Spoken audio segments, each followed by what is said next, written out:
At FedEx Office, we know running a business is a marathon, but sometimes every task feels like a sprint. Design the product catalog, pick up the new boxes, print the business cards, notarize the lease, put out 20 more yard signs. It's a lot. Luckily for you, FedEx Office is here to help turn your ideas into reality, so you can stop running yourself in circles and start concentrating on the important things, like deciding what's for lunch.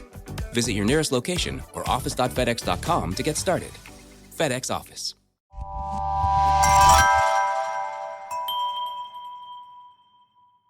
Welcome to That's a Hard No, the podcast about learning to say no and set boundaries to live our best lives. I'm your host, Heather Drago. You may think, because of this podcast, that I'm a boundary setting expert, but I'm not. I'm an expert at struggling to set boundaries. But you know what? I'm working on it, and it is getting easier.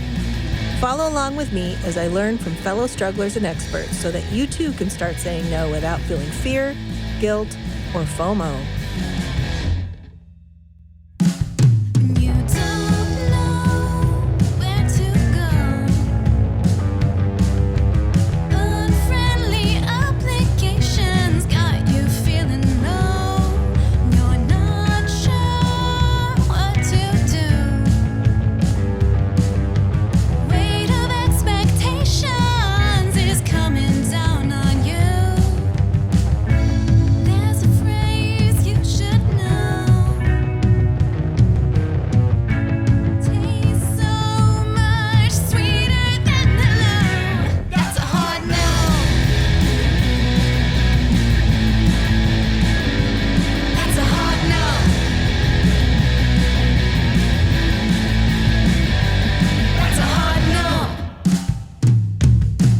Today I want to start by talking about Jonah Hill's documentary.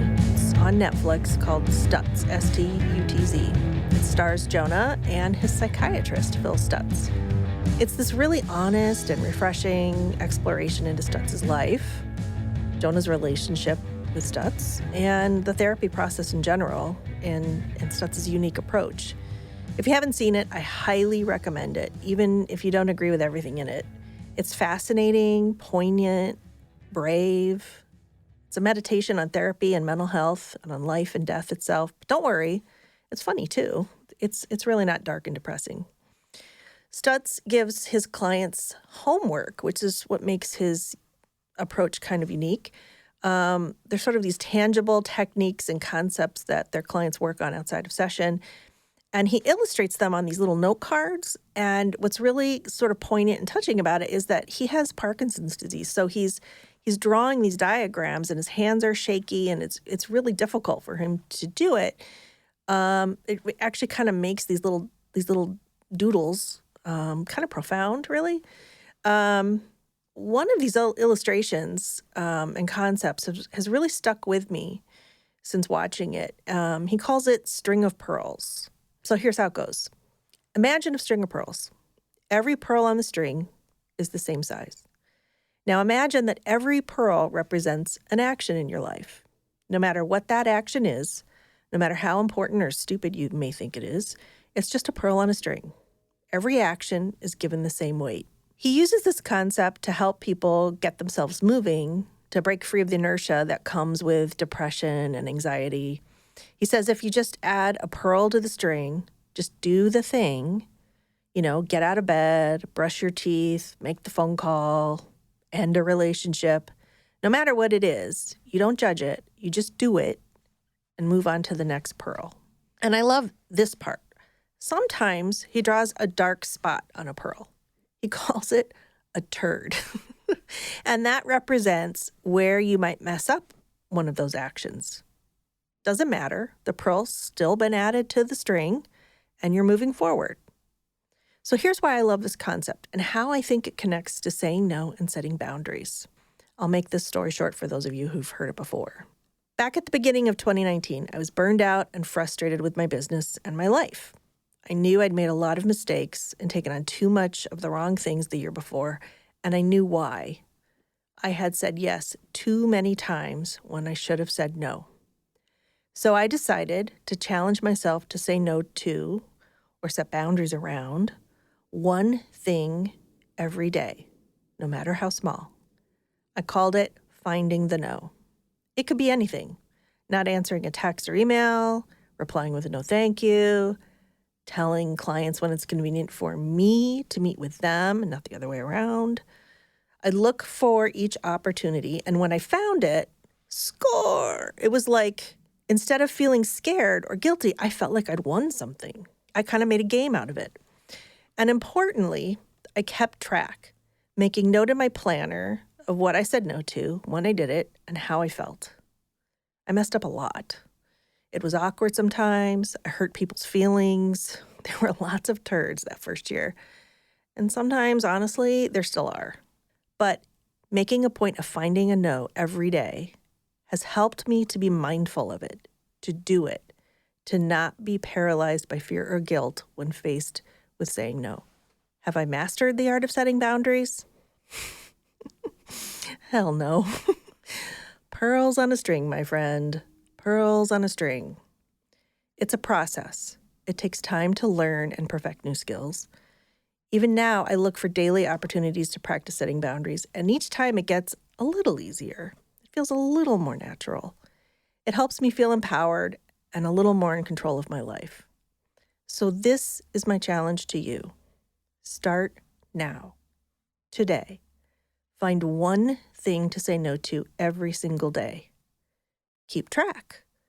Write it in your journal. Use a tracker app. There's tons of them. Download our no score sheet from our website. Whatever. How you keep track doesn't matter. Just track it and make note of how you feel. I promise that when you make this a priority in your life and you practice it every day, it gets easier, less awkward, and eventually it actually kind of starts to feel good. And hey, we're here for you. Score a great no and want to share it? Flop. Leave a turd somewhere and want some support? Send us an email or a DM or share it on your social media and tag us. We'd love to be here to support you and help you put more pearls on your string. We'll be right back.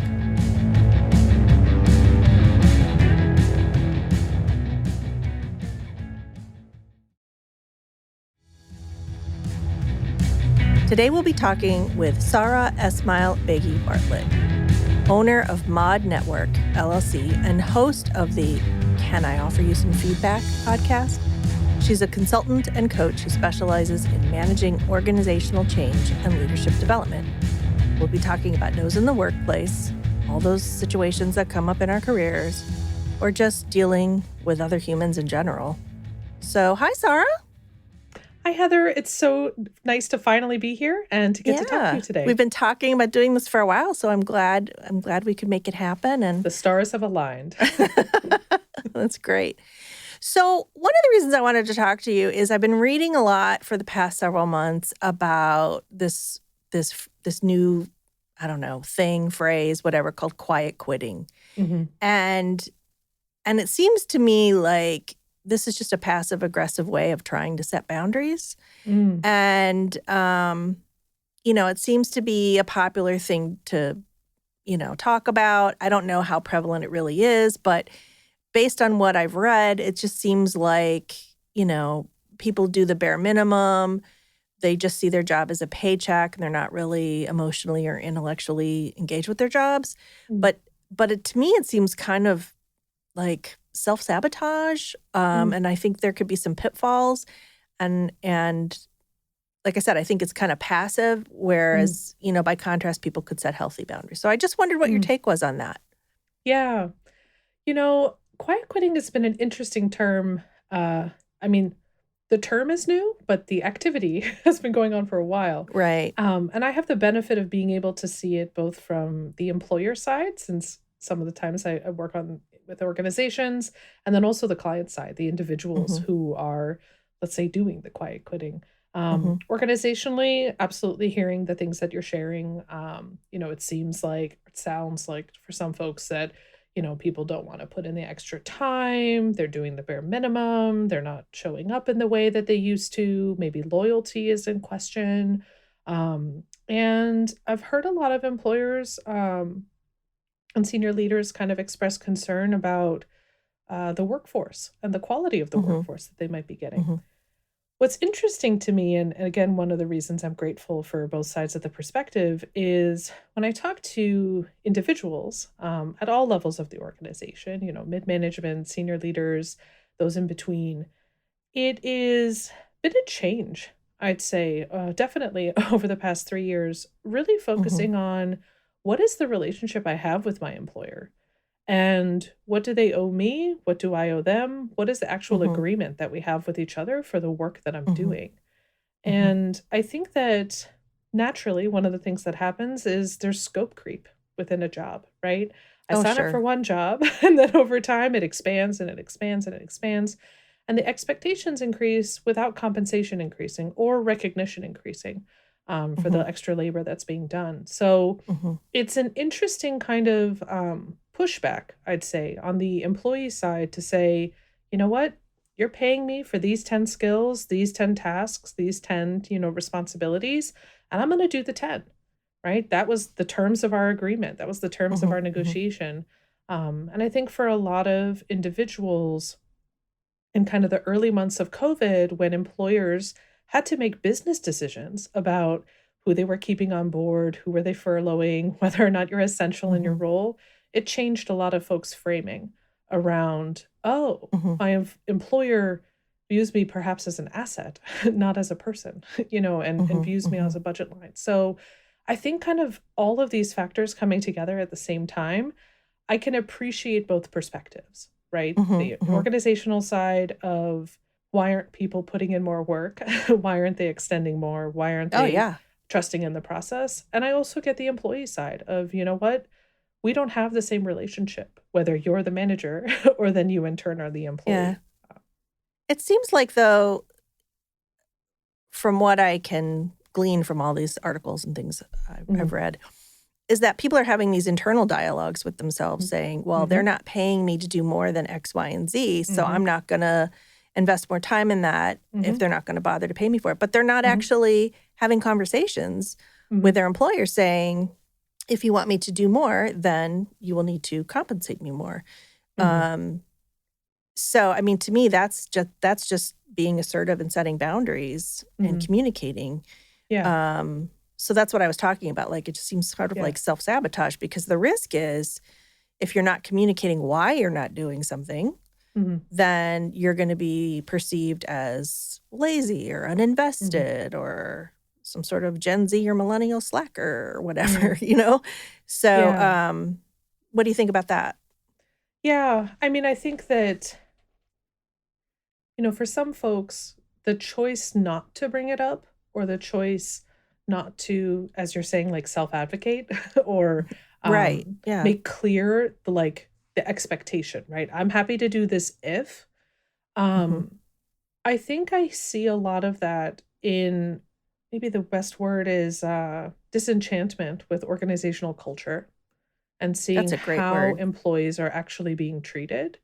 And Hmm. I can, we can look at textbooks, we can look at, popular management books all day Hmm. long that talk about people are your most valuable resource, you need to invest, this, and this. But at the end of the Hmm. day, one of the first things that typically gets cut is a training budget, a development Hmm. budget, Hmm. investment in the people that are doing the work. And so Hmm. when I do hear folks not even bothering to ask for what they're looking for, they're already feeling my perception is, or their articulation is, this organization doesn't care about me. So why Hmm. should I even bother asking? They Hmm. don't want my Hmm. opinion about my work product. Why would they want my opinion on this? It's a Right. level of disengagement or dissatisfaction that's like, I'm not gonna work harder than they are Right. at trying to keep Right. this Right. relationship, whatever the relationship is. And so, Yeah.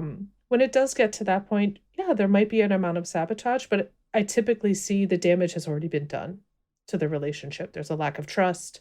There's a lack of Right. belief that the employer has the best interest of the employee at heart. Sure. I mean, we've all heard these nightmare stories about Amazon employees and other Mhm, other, large employers and how they treat people, all the mhm, tech companies laying people off and yeah.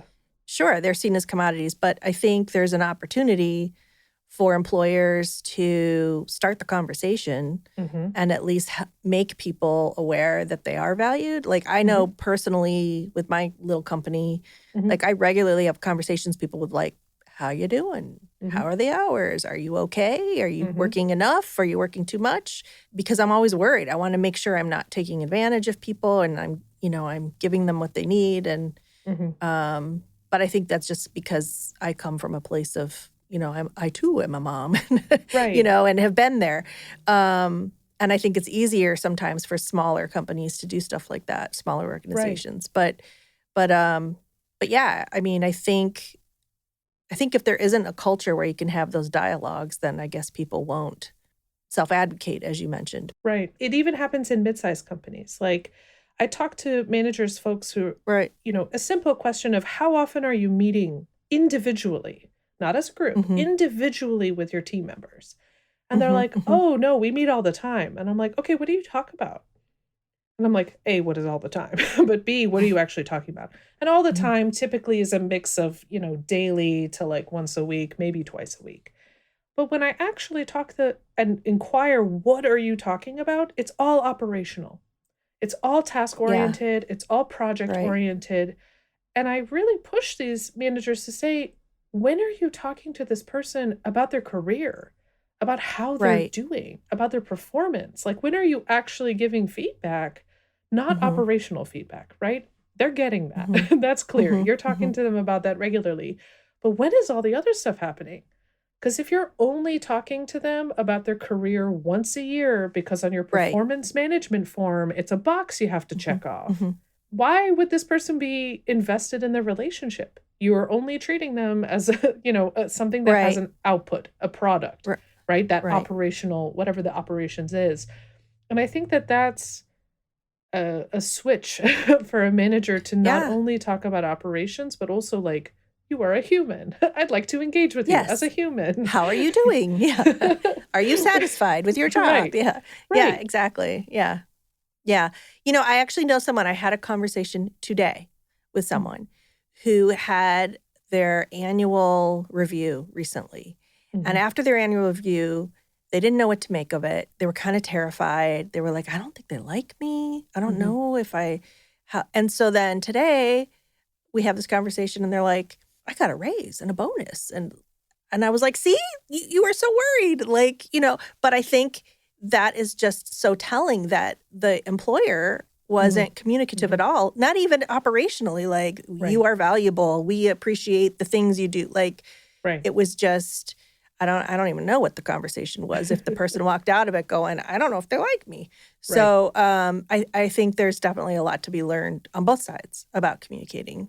Right. And it shouldn't be a surprise either way. Like, it shouldn't be a surprise that I'm not performing well, and it shouldn't be a surprise that I am performing well. And I think there's a lot of stress, and I can appreciate as a manager who's had many direct reports, you need to get through all of them, in a short amount of time, or else HR is going to find you. And like, there's if you work in an entity that's large enough to have an HR, but I get that pressure of like needing to just get through it. But like, to that, person whom you were talking to, what was their experience like?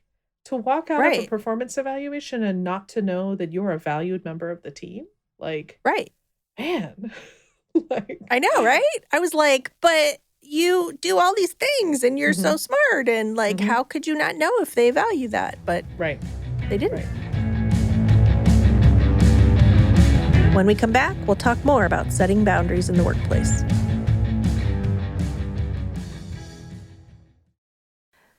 That's a Hard No is brought to you by Clever Girl Marketing, my full-service agency specializing in smart, strategic marketing solutions for businesses and nonprofits. Okay, so you're probably wondering, Heather, what's with the podcast about boundaries? Why not marketing? Well, maybe in the future, but for now, it actually does relate, so bear with me here. Smart marketing, strategic marketing, requires knowing what to say no to and why. Businesses and nonprofits get inundated with marketing options and offers every day. We help you cut through all that noise, focus on your specific needs, and develop actionable strategies that are doable and actually make sense. Whether it's websites, SEO, email, social, or traditional channels, we're experienced in all of it. So if you need help figuring out your marketing, visit our website, clevergrowmarketing.com, and get in touch.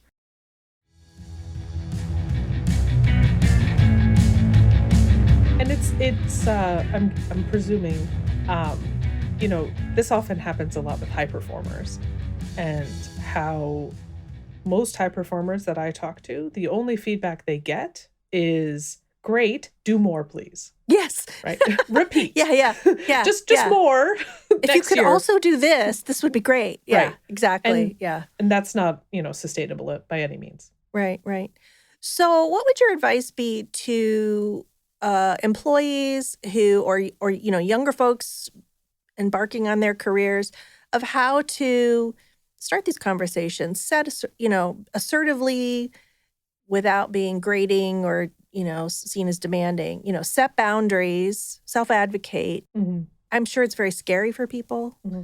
to say, listen, you hired me to do this and now you're asking for this. And, I really need to stick to our agreement, or I need more compensation. Like, how would you advise younger people, people getting a new job or whatever, like how to set boundaries without being seen as being a prima donna? I mean, I think that most of the time, most people like knowing what they can do better. Right. As long as it's structured in a positive, in a constructive, in an actually meaningful way for me to actually do better, most people are open to that feedback. I think the challenge that, whether you're new grad, new into an organization, learning that culture, is what's an appropriate frequency to either ask for feedback or to receive feedback. And the organizations that have a high amount of influx have that kind of down. They know cadences, they have that frequency set. But I think for new people, regardless of your level, to have an initial conversation with your direct supervisor, your manager, whatever their title is, to ask, what can I expect as far as feedback and what the timing might be. I'm eager to hear it, would love to know when it is, and what's the best way for me to ask for feedback. I have a couple of people with whom I work who they love feedback, but they drive it, right? They show up to the meeting and ask, I'd love if in our next conversation, you can provide me feedback on this, this, and this. Or they are the ones directing when they're getting that feedback. And that shows, accountability, ownership of process, and also puts that person in control rather than having the other person and waiting, to get that. And of course, they have to then chase it. Right. I think that, again, clarity on what the organizational cadence is, understanding whether I'm, I have to ask for it or you will freely give it, what that looks like. And also understand what happens to that feedback, right? Most organizations I see either don't document it well, the feedback that's being given, or document it just because they're supposed to, right? It goes in some file somewhere. There's no plan, if these things aren't done, right, then this will happen. Or if you meet these goals, then you will get these benefits or whatever. There's no plan. Yeah. Right. We filled this out because HR told us to. Yeah. Not, this is a helpful tool in me to be able to engage with you about your career, right? Because perhaps there's no career pathing. Right. Perhaps it's not clear to anyone what job is after this one, right? And without that information, I could appreciate that conversation is kind of weird for a manager to have of what do I do with them now? Right. Right. I don't want to lose them. I don't have extra work to give them. I don't have new cool assignments to support them with. So I really think it's about clarifying when and where you're going to get that feedback and then being clear about how you want to get it. I'm someone who wants an initial email of hey, we're going to have a talk, or hey, here's something I'd like you to look at. Let's meet tomorrow. I need a little bit of time to sit with it. And then I can just be more prepared. That's me in an ideal scenario. It doesn't always work that way. And I can handle a feedback ambush if it occurs, but everyone's different, right? Yeah. My little companies, we're very small. And, I didn't go to business school. I'm an art school dropout. There was no plan. I don't have an HR department, all this stuff. So, and I've sort of kind of organically grown our team. And so I've never done like annual reviews or anything. So I have this young developer who I love, and she's great. Hi, Bailey. And she joined our team. And about a year in, she was like, hey, so like, is there like an annual review process? And I was like, oh, I've never done that before. Okay, great. And so then we talked about like, well, what do you want to discuss during this? And so we did. And we talked about her goals and I've actually invested in some training for her. So she's developing as a developer. She's getting even better. And then another friend of mine who runs an organization mentioned like having open office hours. And so now I have this thing a couple days a week where my team can book 15-minute check-ins and like they can talk about whatever. So it's something I'm learning how to do, have these conversations. But so I'm finding I'm having a lot more of like, so how you doing? How's it going? What would you like to do? What are you happy with? What don't you like? So it's a lot. I mean, as a manager, I also have people on my team who don't meet their commitments, who I have to harangue to get their work done. And there's a lot of really difficult conversations. And I think managers probably put those off sometimes until they absolutely have to, especially in smaller organizations. But I feel like these conversations are just critical. Oh, it happens in big organizations too. Oh, really? Yeah. Oh, yes. Oh, yeah. I mean, I've heard of entities that instead of providing critical feedback to an employee, they'll just move them to another area. Make it someone else's problem. It wasn't a fit here. And you were like, that's not true. That's not. Can you imagine being the person who absorbs that person? Ugh, right. Yeah. And can you imagine the experience for the employee? Right. Who's getting no feedback. Right. Right. Who has no idea. Year after year, they're not being told, hey, you don't actually deliver your work and everyone else on your team compensates. Like, right. To never hear that. And then the poor manager who actually does say it. Right. Is met with the amount of resistance of, well, I've never heard that before. I've been here for so many years. No one's ever complained about my work performance. Right. So it's important to have these conversations early on. And yeah. People are adults. Most of us work with adults and they want to be treated with respect. Right. I mean, it's tell me what you would like me to work on. Tell me in a way that's polite and professional and relevant to my work, and I'll work on it, right? We may disagree on form and function and how it actually gets done. But I think with feedback, I have some managers that I talk to, I do coaching with, and they're like, well, I just don't like the way that he's doing it. I was like, but is it getting done? Like, is the task getting done and you just don't like the how? Like, let's be real clear. Right. Are you giving feedback for your benefit or for their benefit? Right. Are you a control freak or? Yeah. But control feels different for different people, right? Like, but this is the process. Like, we have to do it because like it helps us deliver this, or it's the safest way, or whatever that thing is. But again, like, really interrogate for yourself. Does this make sense? Like, is it that I have a problem with the way they're doing it, or is there something actually wrong with the outcome? Because if they're getting to a outcome which meets all the criteria, then what's really the issue here? Right. And that is an uncomfortable question to be asked and to think about. So you seem like a very knowledgeable, well-adjusted person, and you have all this experience working with organizations. But do you struggle with boundaries too? Like everyone else I know? Oh my gosh. I am terrible at boundaries. It's one of those things that those that can't do teach. Absolutely. This is why I have a podcast. Yeah. I think that there's something about when you are in work that is of service. And however you define of service, right? I could be preparing material. I could be doing my consulting projects. I could be coaching one-on-one. And I'm someone who wants to help others so much that I will do it at the expense of myself. All the time. Yeah. I hear you. And everyone who's a colleague of mine knows that and will ask, like, how are you taking care of yourself? And I will say, I am not.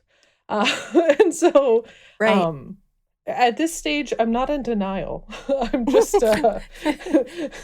actively Well, sitting in admitting you denial. have a problem is the It's first step, right? It's the first step. And I had a real humorous interaction with my therapist the other day. I kept telling her that I was trying to do self-care. I was trying to like work on like coloring a pencil, coloring paper. I was trying to read a book, and I just kept falling asleep. And she's like, Sara, perhaps your self-care is sleep. And I was like, Yes. no, that can't possibly be it. And I like went to find another activity. And she's like, but Sara, you have 2 young children under 5, and you are running your own business, and you're like also running a household, and you're also doing this, this, and this. I think you're allowed to sleep. And I'm like, no, that can't be the answer, right?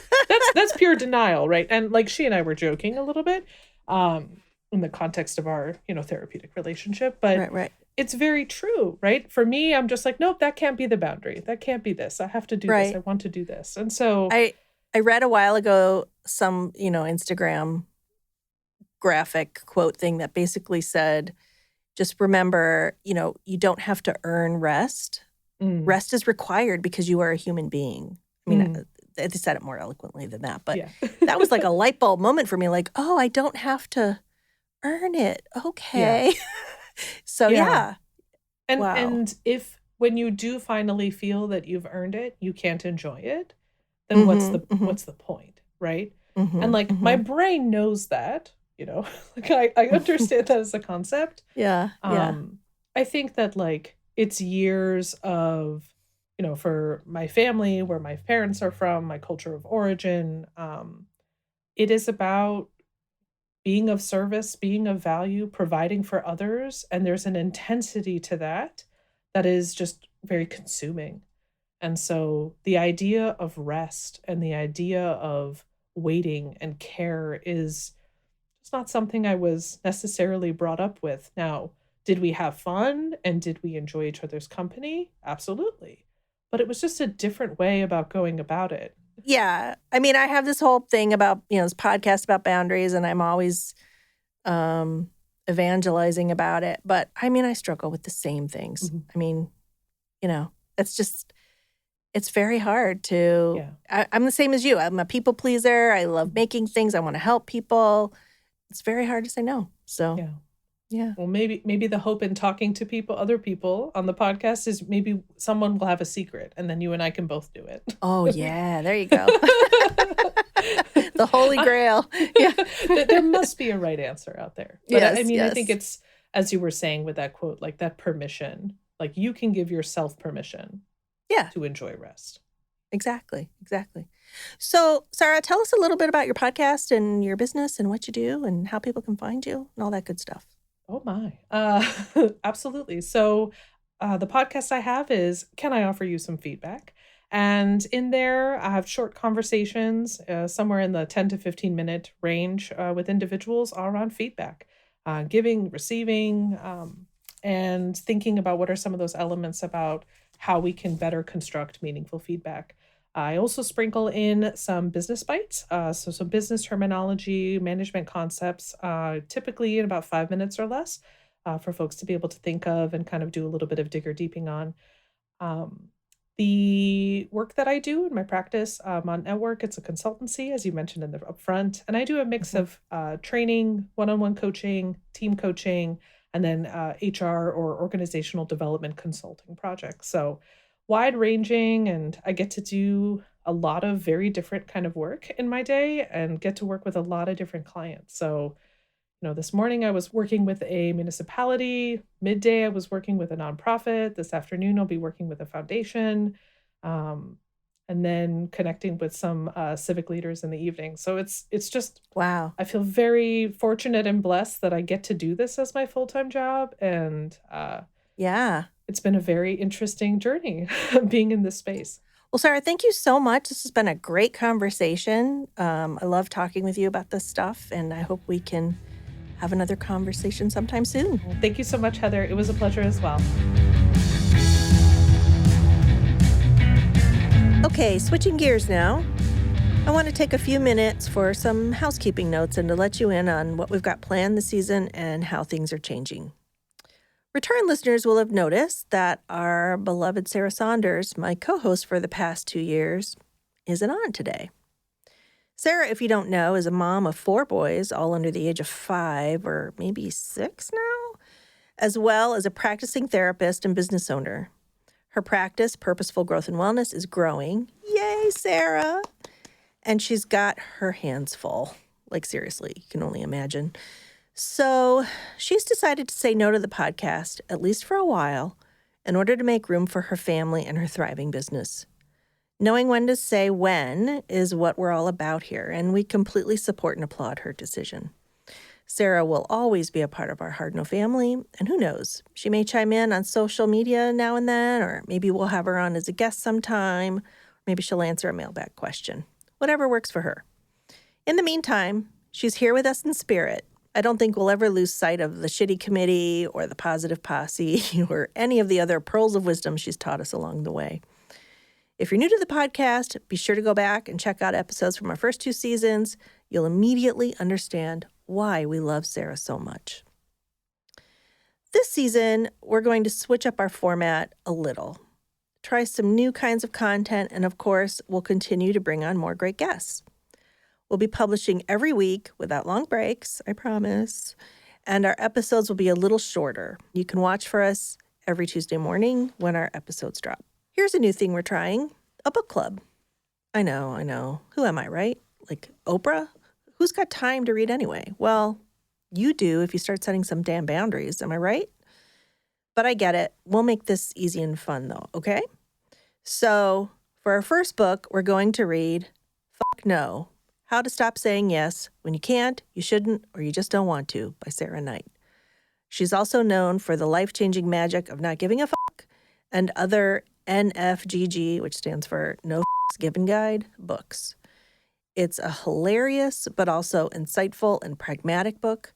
It's small and chapters are bite-sized, so at least for this overscheduled girl, it's doable.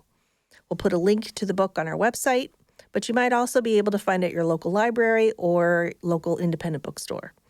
In a few weeks, we'll announce when we'll discuss the book, and we're hoping to have a fun panel of guests to share their feedback. I hope you'll join in.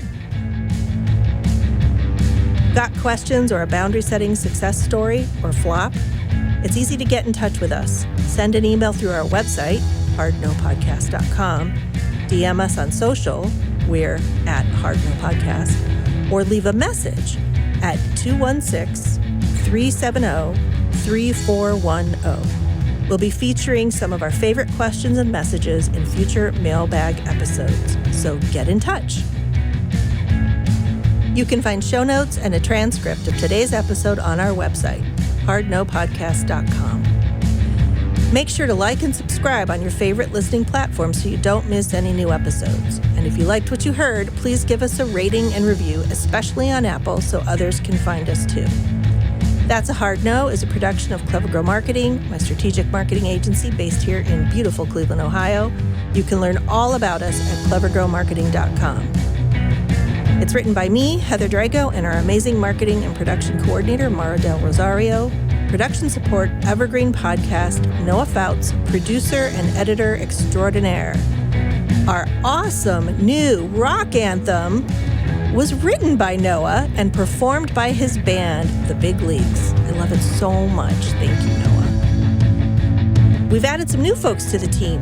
Shout out to Ink Factory, the incredibly talented team of artists who've partnered with us to produce our animated video clips. You can find them at inkfactorystudio.com. And last but not least, Jake Donnelly, the videographer and photographer who's the creative force behind our YouTube videos. You demand, Jake. You can find him at rjdonnelly.com.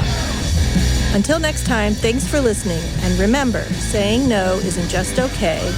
Saying no is the key to living an authentic, fulfilling life. So do it. Find your no, then say it unapologetically. That's a hard no! Hi, podcast listeners. I'm Carol Costello, a former CNN anchor and national correspondent. This January, I'm launching a podcast about one of the first cases I ever covered as a journalist. It's one that stuck with me all of these years, the one that buried itself under my skin and stayed put. It's a true crime series about an amazing woman named Phyllis Cottle who defied torture and death and brought a fierce rage to the quest to find her attacker. Carol Costello presents Blind Rage. It's a production of Evergreen Podcasts and signature title of the Killer Podcast Network. Listen and subscribe wherever you get your podcasts. Discover more great true crime and paranormal programming at killerpodcast.com.